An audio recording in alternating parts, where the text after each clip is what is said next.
1절에 16절입니다. 사도행전 10장 1절에서 16절, 우리 한 절씩 교독하겠습니다. 가이사랴에 고넬료라 하는 사람이 있으니 이달리아 부대라 하는 군대의 백부장이라.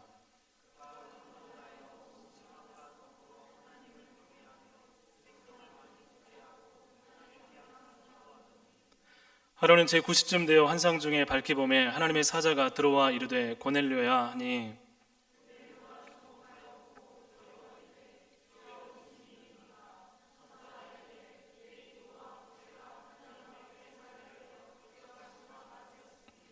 내가 지금 사람들을 요바에 보내어 베드로라 하는 시몬을 청하라.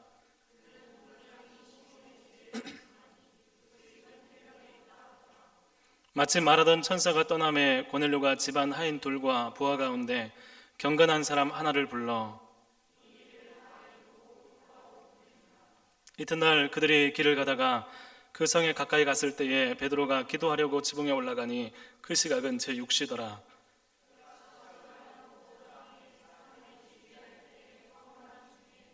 하늘이 열리며 한 그릇이 내려오는 것을 보니 큰 보자기 같고 내 귀를 메어 땅에 드리웠더라.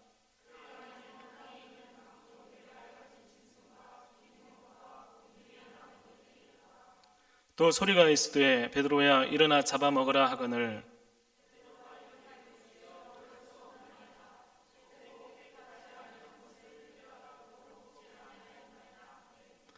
또 두 번째 소리가 있으되 하나님께서 깨끗하게 하신 것을 내가 속되다 하지 말라 하더라. 이런 일이 3번 있은 후 그 그릇이 곧 하늘로 올려져 가니라. 아멘. 할렐루야. 반갑습니다. 비가 많이 오죠? 지금 어두컴컴해가지고 기온이 다운되시는가요? 우리 같이 기쁘게 인사했으면 좋겠습니다. 잘 오셨습니다. 예. 우리 저기 보면 오랜만에 경환이가 휴가 나온 것 같아요. 예. 우리 같이 박수로 환영해 줬으면 좋겠습니다. 예. 첫 휴가입니다. 예. 아이고 반갑습니다. 예. 제가 초등학교 방학 때 여러분 탐구생활이라는 책 혹시 아시는가요? 여러분도 있었어요? 우리 같은 세대. 초등학교 탐구생활이라는 책에 그런 문제가 있었습니다. 직선 4개로 손을 떼지 않고 이제 9개의 점을 이제 모두 연결하게 하시오. 예. 라는 질문이었습니다. 그러면 방학 때 이것 때문에 엄청 고민을 했습니다. PPT 좀 띄워주시겠습니까? 예. 예, 한번 더 눌러주시면, 예, 이런 거죠. 아시죠? 이걸 한번 안 떼고 직선 4개로 연결을 하는 거예요. 방학 때 이거 엄청 고민했습니다. 해도 안 되는 거예요. 이게 뭐지? 제가 머리가 좋은 편에 속한다고 생각을 했습니다. 왜냐하면 부모님이 저한테 머리 좋다고 했거든요. 넌 머리가 좋아. 머리가 좋은 줄 알았어요. 그래서 열심히 노력하고 문제를 풀었습니다. 근데 그 내린 결론은 뭐냐면 이건 문제가 잘못됐다. 답이 없다. 그거였습니다. 그런데 이제 그때 개학날을 기다렸습니다. 여러분 방학이 끝나기를 기다렸던 적은 그때가 처음이었던 것 같아요. 이 문제 막 머리가 아파가지고 선생님 뭐라고 하시나? 답이 뭔지 물어봐야겠다 하고 갔어요. 갔는데 그 답은 정말 어이가 없었습니다. 답 다 아시죠? 그 다음 PPT 한번 띄워주시겠습니까? 네. 그 다음 한번 눌러주세요.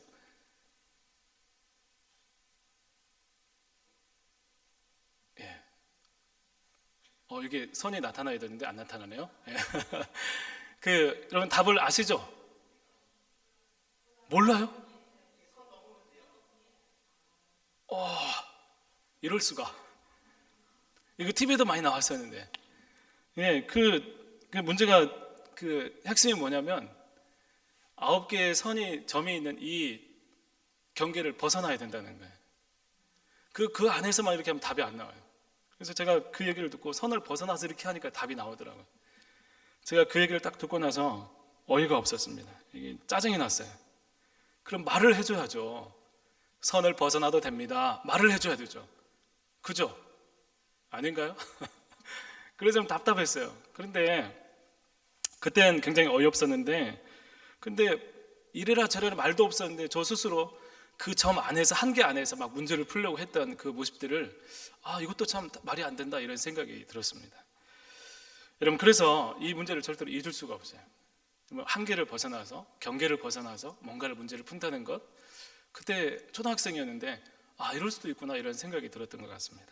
여러분, 이런 문제만 그런 게 아니고 우리 삶에는 어떤 일반적인 사람들이 갖고 있는 생각, 삶의 방법들을 넘어서야만 답을 찾고 해결해야 할 수 있는 길이 열리는 그런 모습들이 있다는 것입니다. 여러분, 예전에 흑인들의 노예제도와 인권운동이 대표적인 예입니다. 여러분, 온통 세상에 흑인은 노예이고 열등하고 백인과 같이 할 수 없고 흑인 원래 그래 라고 못을 박아놨어요. 누구도 거기에 대해서 선을 넘으려고 하지 않습니다. 일반적으로 그런 생각, 강한 사회적인 장벽이 있었습니다. 그런데 그걸 넘어서지 않으면 흑인들은 계속해서 고통하고 신음하고 괴로워할 수밖에 없는 삶이 펼쳐지는 것입니다. 여러분, 여성들의 고위직 진출을 막는 보이지 않는 장벽을 일컫는 말을 뭐라고 그래요? 유리 천장이라고 하죠. 그런데 보이기는 하는데 이 유리 천장을 깨는 그렇게 힘들다는 거예요. 그래서 최근에 여성 장군, 여성 임원들이 탄생했을 때 유리 천장을 깼다라는 이야기를 합니다. 그런데 그런 유리 천장을 깨는 것은 그냥 가능한 게 아니라는 것입니다. 여러 가지 사람들의 편견, 나 자신 안에 있는 깊이 박혀있는 어떤 내 생각들, 또 사회적인 어떤 전통들을 넘어설 때 깰 수 있는 거예요. 편견들과 고정관념, 또 사람들이 생각하는 삶의 방식들을 넘어서고 새로운 삶으로 이렇게 나가는 것은 우리 삶에서 그렇게 쉽게 일어나지 않는 것 같습니다. 이미 삶이 결정되고 굳어진 것 같은 그 삶에서 다른 생각을 한다는 것 굉장히 어렵습니다. 그러나 그것이 우리에게 필요하다는 것입니다. 우리가 그냥 이 세상을 살아가면서 그 장벽대로 주어진 대로 살아가는 삶이 우리 인생이 아니라 그것을 넘어서고 그것들을 다시 깨뜨리고 새로운 삶으로 나가는 것들을 하나님께서는 우리 가운데 행하시고 원하신다는 것입니다. 하나님을 믿으나 안 믿으나 똑같고 기도 하나 똑같고 그냥 사는 것 아닌가? 누구는 성공하고 또 누구는 실패하고 그것이 인생이 아닌가? 그래서 때론 두렵고 걱정이 되지만 어쩔 수 없다고 생각하는 우리에게 하나님은 길을 여시면서 우리에게 새로운 것들, 우리의 삶을 향해서 우리가 깨닫지 못한 것들을 발견하기를 원하시고 우리에게 보여주십니다. 하나님은 우리에게 그런 일들을 행하십니다.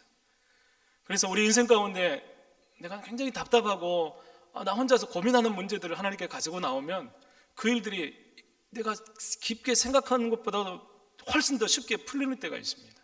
하나님께서 발견하게 하실 때 그런 일들이 우리 가운데 있다는 것입니다.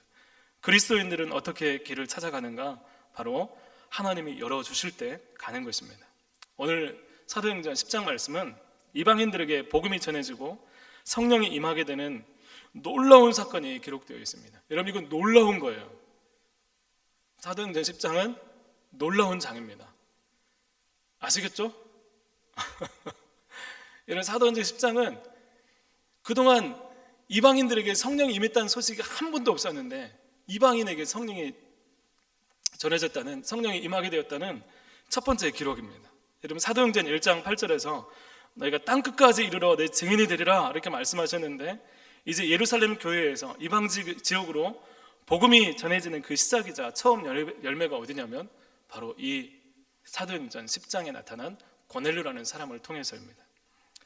여러분, 어떤 사람은 이 10장 말씀이 사도행전의 가장 중요한 핵심장이라고 이야기하기도 합니다.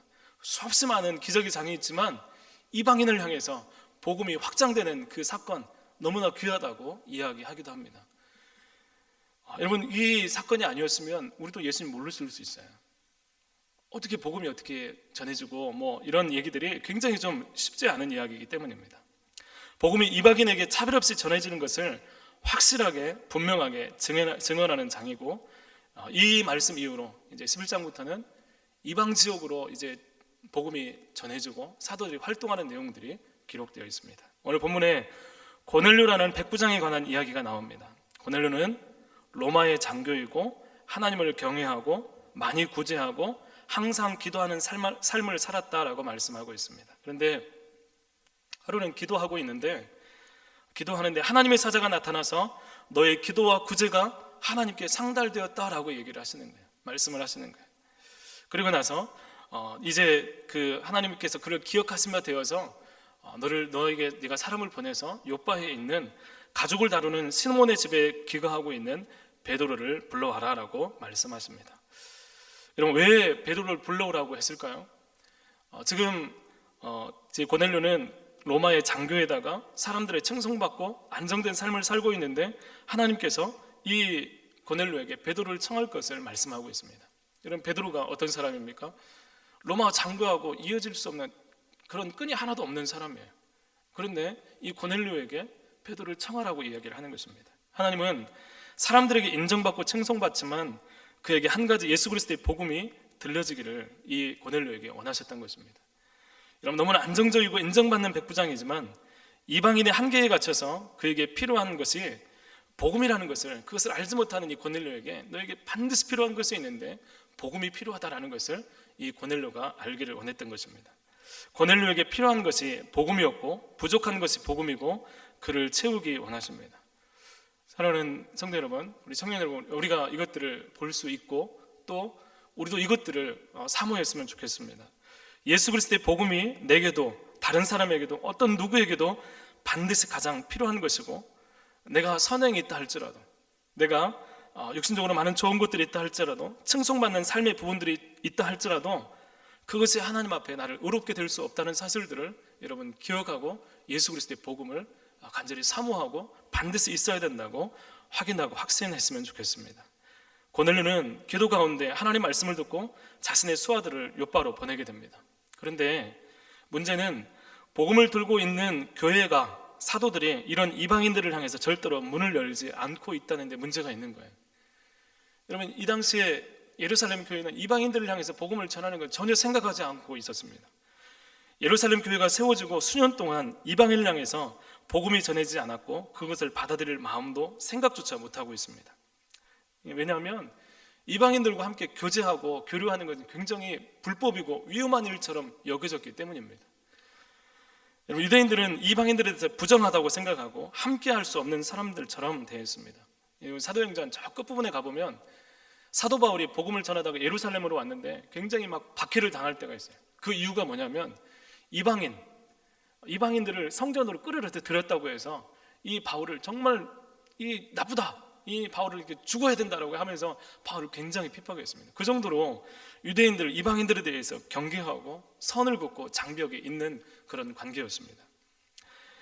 고넬료의 수하가 간다고 한들 그들의 초청을 베드로가 받아들일지는 이런 미지수인 것입니다. 하나님은 이 경직되고 막혀있는 이 장벽, 복음이 전해지지 않는 이방인들과 유대인들 가운데 있는 장벽을 어떻게 열어가시고 어떻게 허물어 가실까요? 여러분, 첫 번째로 하나님께서 우리 가운데 있는 여러 가지 장벽들을 허물어 갔을 때 깊은 기도를 통해 하나님께서 열어가신다는 것을 오늘 말씀을 통해 보게 됩니다. 오늘 말씀에 보면 3절 말씀에 그렇게 말씀하고 있습니다. 하루는 제9시쯤 되어 환상 중에 밝히 봄에 하나님의 사자가 들어와 이르되 고넬료야 하니, 9절 말씀에 이튿날 그들이 길을 가다가 그 성에 가까이 갔을 때 그때에 베드로가 기도하려고 지붕에 올라가니 그 시각은 제6시더라. 오늘 말씀은 전혀 연결점이 없는 두 사람이 연결되는 그런 모습들을 보여주고 있습니다. 이 두 사람이 기도를 통해서 연결되는 모습들입니다. 고넬료는 항상 기도하는 사람이었고 베드로 역시 정한 시간을 정해놓고 끊임없이 하나님 앞에 나가는 그런 사람이었습니다. 하나님께 나가는 그런 시간들 가운데 오늘 10절 말씀에 보면 황홀한 중에 하나님이 주시는 환상을 보게 되었다라고 말씀하고 있습니다. 그럼 기도 가운데 이 사람들이 경험한 것은 하나님의 임재와 하나님 말씀하심이었습니다. 그리고 이것들을 통해서 이방인들을 향한 생각들, 이방인들을 향해 복음이 전해지는 것들에 대해서 경계가 풀어지고 다시 생각하게 되고 생각들을 바꾸는 열쇠가 되었다는 것입니다. 하나님과 대화하고 하나님의 뜻을 들을 수 있을 때 여러분 길이 열리고 생각이 바뀌고 선택지가 생기는 것입니다. 여러분, 깊은 기도가 무엇입니까? 여러분, 깊은 기도가 있으면 얕은 기도도 있겠죠. 얕은 기도가 뭘까요? 여러분, 하나님의 말씀에 관심이 없는 기도입니다. 하나님과 대화하는 게 아니라 일방적인 기도만 하는 거예요. 여러분, 고넬료와 베드로의 기도를 볼 때 깊은 기도라는 것은 정해진 시간에 하나님 앞에서 따로 떼어져서 기도했던 그런 모습들을 볼 수 있습니다. 가끔 생각날 때 기도하는 것이 아니라 항상 모든 것을 뒤로하고 하나님을 대면할 수 있는 시간을 확보하는 것, 그것이 바로 깊은 기도의 시간을 가질 수 있는 방법입니다. 여러분, 그런 기도는 영적인 전쟁터와 같은 세상에서 하나님의 뜻을 붙잡기 위한 시간이고 하나님을 구하는, 하나님만을 간절히 구하는 그런 기도의 시간이라는 것입니다. 성경에 나타나는 깊은 기도는 하나님께 초점 맞추어진 기도입니다. 여러분, 간절하게 하나님을 구하는 기도이고 하나님을 만나지고 하나님의 음성이 들려지고 내 안에 하나님께서 말씀하셨다라는 그런 확신이 우리 가운데 있는 그 기도의 시간들을 갖는 것입니다. 기도했는데 마음이 냉랭해요. 기도했는데 답답해요. 기도했는데 아무런 일이 일어나지 않아요. 여러분, 이것을 못 견디는 거예요. 하나님, 말씀해 주십시오. 하나님, 내가 하나님의 음성을 듣기 원합니다. 여러분, 그렇게 하나님 앞에 나가는 그런 시간들입니다. 내 뜻을 관철시키는 것이 아니라 하나님께 집중하고 그 시간은 철저하게 듣는 기도의 시간이라는 것입니다. 그래서 때론 긴 시간을 요구하기도 합니다. 시간이 모든 것을 말해주지는 않지만 분주한 우리의 일상 가운데 하나님께만 초점 맞추는 시간을 갖는 것이 오늘 굉장히 힘든 것 같습니다. 여러분, 기도합니까? 기도해요 하지만 하루에 한 5분 해요, 10분 해요. 그것도 감지덕지죠? 라고 생각을 합니다. 그런데 여러분, 하나님의 음성을 듣고 우리의 모든 삶을 다시 한번 하나님 말씀에 비추어지는 그런 시간들은 깊은 기도가 필요한 거예요. 하나님 음성을 듣는 시간들이 반드시 필요한 것입니다. 기도는 간단한 형식만 취하는 것이 아니라 시간에 관계없이 하나님 만날 수 있는 기도를 우리 가운데 세워나가는 것이 굉장히 중요하다는 것입니다. 여러분, 공부할 때 공부는 엄청 하는 것 같은데 성적이 잘 안 오르는 사람 있잖아요. 그죠? 도서관에 12시간 있었는데 성적이 안 올라. 왜 그럴까요? 도서관에서 공부한 거예요? 대부분 공부를 안 한 거예요.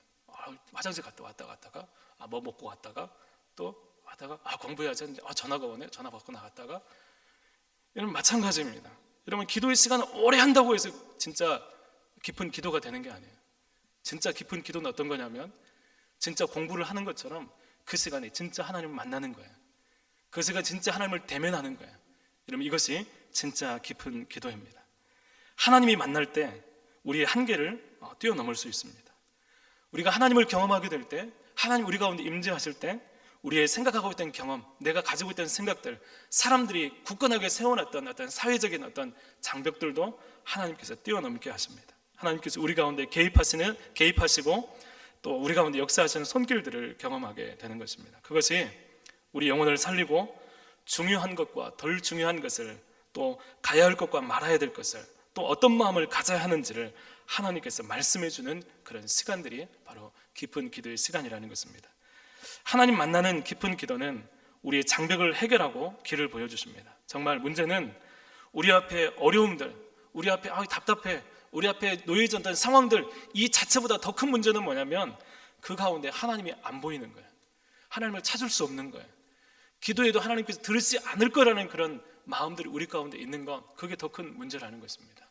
여러분, 문제가 있습니까? 이것 때문에 고민하지 말고 내 안에 하나님이 계신가? 내가 하나님을 통해서 이것들을 해결할 수 있는 믿음이 있는가 없는가? 여러분, 이것을 해결하면 문제 가운데 하나님께서 우리 가운데 행하시기를 기대할 수 있게 되는 것입니다. 하나님만 우리의 길을 여실 수 있습니다. 이것을 붙잡고 깊은 기도로 나갈 수 있는 우리 청년들과 성도님들 될 수 있기를 간절히 소망합니다. 두 번째는 복음을 통해서 모든 장벽을 허물게 하시면서 하나님께서는 길을 열어 가십니다. 우리 15절 말씀을 같이 한번 읽어보겠습니다. 15절 읽겠습니다. 시작. 두 번째 소리가 있으되 하나님께서 깨끗하게 하시는 것을 내가 속되다 하지 말라 하더라. 아멘. 여러분, 하나님은 베드로에게 율법에서 부정하다고 언급한 것들이 가득 채워진 그릇을 보여주십니다. 하늘에서 뭔가 보자기에 쌓여 그릇이 내려왔는데 그 안에 유대인들이 정말 극혐하는 것들이 거기 들어있는 거예요. 네발달린 부정한 네발진 짐승들, 기는 것들, 공중에 나는 새들 중에 좀 부정한 새들, 여러분, 그것들이 가득 놓여져 있는 것입니다. 이런 그런 음식을 먹는 이방인들을 유대인들은 혐오하게 되었고, 이방인들과 같이 식사하는 것조차도 좀 부정하게, 좀 더럽게 여기는 그런 마음들이 유대인들 가운데 있었습니다. 하나님이 이방인 선교를 위해서 이런 부정한 음식을 보여주시는 것도 유대인들이 그런 시각으로 이방인들을 바라보기 때문에 이것들을 보여주신 거예요. 이런 율법에 이미 기록되었고 오랫동안 그들에게 확고하게 자리하고 있고, 사도들도 그런 생각에 동의하고, 이방인은 소망이 없고 이미 틀린 사람이라는 생각이 확고하게 자리하고 있습니다. 이방인은 부정한 사람들이에요. 그들은 하나님의 택함받지 못한 사람들이다. 이들을 향해 전도하려고 하는 그런 생각이 없는데, 여러분, 이 일이 어떻게 해결됩니까? 하나님께서 베드로에게 먹으라고 말씀하시는 거예요. 그때 베드로가 뭐라고 하냐면, 주님, 저는 먹을 수 없습니다. 저는 지금까지 이런 거 한 번도 먹은 적이 없습니다. 저를 시험하지 마십시오. 이렇게 얘기를 하는 거예요. 그런데 이런 일들이 3번 동일하게 반복이 됩니다. 그러면서 오늘 말씀 15절 말씀 가운데 하나님께서 말씀하십니다. 하나님이 깨끗하게 하신 것을 내가 속되다 하지 말라, 이렇게 말씀하고 있습니다. 여러분, 율법이 부정하다고 말하고 오랫동안 사람들에게 부정되게 인식되었던 이방인들, 이미 버려졌고 또 낙인이 찍힌 그들에게 예수 그리스도의 복음은 그들을 새롭게 할 수 있다, 내가 복음을 통해서 그들을 새롭게 했다라고 하나님께서 말씀하고 계신 것입니다. 이미 오랫동안 율법에서도 그렇게 부정하다고 얘기했고 또 사람들에게 그렇게 인식이 되었지만, 예수 그리스도의 복음은 그들에게 기회를 주고 새롭게 하는 일들이 일어날 수 있다고 말씀하고 있는 것입니다. 고넬료가 베드로가 방문했을 때, 고넬료 집에 베드로가 방문했을 때, 여러분, 가족들과 친척들과 친구들을 다 불러가지고 베드로에게 넙죽 절을 합니다. 로마 장교가 하나 어부에 지나지 않은 베드로에게 넙죽 절을 하면서 그를 막 환대하는 거예요. 그 베드로를 영접하고 복음을 들었을 때 성령이 그들에게 힘있게 임하고 세례를 경험하게 됩니다. 11장 말씀에 보면 베드로가 이방인에게 있었던 일을 설명하는 내용이 나옵니다. 이게 자칫 문제가 되기 때문에 베드로가 사도들과 다른 형제들 앞에서 이 일들에 대해서 자세히 설명하지 않으면 안 되는 그런 상황 가운데 다 설명을 해주게 됩니다. 마지막에 결론 내리기를 내가 누구이기에 하나님이 하시는 일을 맡겠는가라고 이야기하면서 이 일이 내가 한 게 아니라 하나님이 하신 일이라고 명확하게 말하고 있습니다. 사랑하는 성도 여러분, 복음은 율법을 넘어서 완전하게 하는 힘이 있습니다. 그리고 이 복음은 우리의 생각하고 있던, 우리가 모든 이렇게 딱 선을 그었던 그 모든 것들을 뛰어넘어서 하나님의 역사하심과 하나님의 일하심을 경험할 수 있게 한다는 것입니다. 오늘 우리 삶에서도 역시 20대, 30대 혹은 노년에 우리 인생을 후회하고 이제 더는 기회가 없고 소망이 없다고 생각하는 사람들이 있을지 모릅니다. 겨우 20대가 되었는데 시간을 낭비했기 때문에 이후의 삶은 난 기대할 게 없어라고 스스로 단정하는 사람들이 있어요. 마치 이방인들을 향해서 너는 선을 긋고 그 사람 끝났어 라고 하는 것처럼 우리 인생도 마찬가지예요. 우리 자신에 대해서 살아가면서 한 번뿐인 인생인데 어떻게 다시 시작할 수 없을까 하는 그런 생각을 가지면서도 어떻게 주저주저하고 다른 기대감을 갖지 못하는 사람들이 있을 수 있습니다. 어떤 사람은 노년에도 새로 시작하지만 어떤 사람은 20대에도 절망합니다. 그러나 예수님의 복음은 우리의 절망과 포기와 저주와 사망의 권세를 끊는 힘이 있음을 여러분 믿으시기를 바랍니다. 여러분의 시간을 낭비했습니까? 여러분 배운 것이 없습니까? 희망이 없습니까? 아프십니까? 딱딱하게 굳어진 각박한 삶을 살고 있습니까? 예전에 죄를 지어서 내가 후회해서 내 인생 틀렸어라고 하는 그 절망감이 있습니까? 복음은 이런 것들을 고치십니다. 예수 그리스도의 복음은 이것들을 새롭게 하십니다. 우리 마음 가운데 새 힘을 부어주십니다. 시간을 낭비했어도 하나님께서 그것들을 극복하게 하십니다. 하나님 그런 능력과 힘이 있다고 말씀하십니다. 우리의 절망을 회복하십니다. 우리가 마주하고 있는 어려움 가운데 하나님이 준비하신 세계를 열어주십니다. 반드시 그렇게 하십니다. 여러분, 주님 안에는 언제나 우리가 생각지 못한 길이 있고 뜻밖의 은혜가 있다는 것입니다. 하나님 말씀하십니다. 내가 새롭게 한다. 내가 새롭게 한 것을 내가 부정하다, 더럽다 여기지 말라. 오늘 우리 가운데, 우리의 삶 가운데 있는 모든 일들 가운데 여러분 절망했거나 후회하거나 끝났다고 생각하거나 어떤 생각을 가졌든지 하나님 앞에서 깊은 기도 가운데 또 모든 것을 회복하시고 새롭게 하신 그 복음 앞에서 여러분의 삶을 드릴 때 이방인들을 새롭게 하시고 그들의 구원의 길을 활짝 열어놓으신 하나님께서 우리에게도 새 일을 행하시고 다시 구원하시고 다시 길을 열어주실 줄 믿습니다. 여러분의 삶에 이런 은혜와 하나님의 살아계심의 능력이 경험될 수 있기를 간절히 소망합니다. 우리 같이 기도하겠습니다. 하나님 아버지 감사합니다. 우리의 삶 가운데 하나님 오셔서 우리에게 새 힘을 주시고 소망을 주시는 하나님, 우리가 더욱더 깊은 기도 가운데 하나님을 만나고 그 하나님 만날 때 우리의 생각을 넘고 세상을 넘고 경험을 넘고 하나님 모든 한계를 뛰어넘는 주님의 일하심을 경험하게 하시고 하나님 예수 그리스도의 복음을 통해서 우리가 그동안 낭망하고 실패하고 좌절하고 정말 절망했던 모든 순간들 가운데서도 하나님 새롭게 하시고 힘을 주시고 하나님 다시 한번 우리 인생 가운데 아버지 다시 한번 비전을 허락하시는 그 하나님을 경험하고 만날 수 있도록 하나님 인도하여 주옵소서. 하나님 우리의 인생 가운데 늘 하나님 동행하심으로 말미암아 힘있게 일어날 수 있도록 도와주시고 또 소망을 가지고 살아갈 수 있도록 주님 붙들어 주옵소서. 함께해 주시기로 원하오며 예수님 이름으로 기도드립니다. 아멘.